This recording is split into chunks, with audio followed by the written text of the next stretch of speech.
আল্লাহ বলে, ওরে বান্দা বান্দি, হাজার অপরাধ করার পরেও যদি তুমি তোমার মা বাবার কাছে যায় মাথাটা নত করে, তোমার মা বাবা তোমার হাজার অপরাধ ভুলে গিয়া তোমাকে সন্তান বলে কোলে টান দিয়া নেয়, কিন্তু তুমি এমন গুনাহ করেছো যেই গুনার খবর কেউ জানে না, আল্লাহ জানে।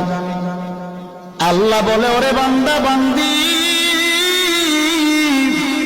আমি আল্লাহর 100 ভাগ মায়া, 1 ভাগ মায়া আমি আল্লাহ দুনিয়ার মানুষের অন্তরে দিলাম, আর বাকি 99 ভাগ মায়া আমি আল্লাহ গায়বী খাজানায় রেখে দিলাম। তুই তোর সবার কাছে তুই হাজার অপরাধ করার পরেও যখন তওবা করে চোখের পানি ছেড়ে আমি আল্লাহর দরবারে 1 জাররা পরিমাণ চোখের পানি ছেড়ে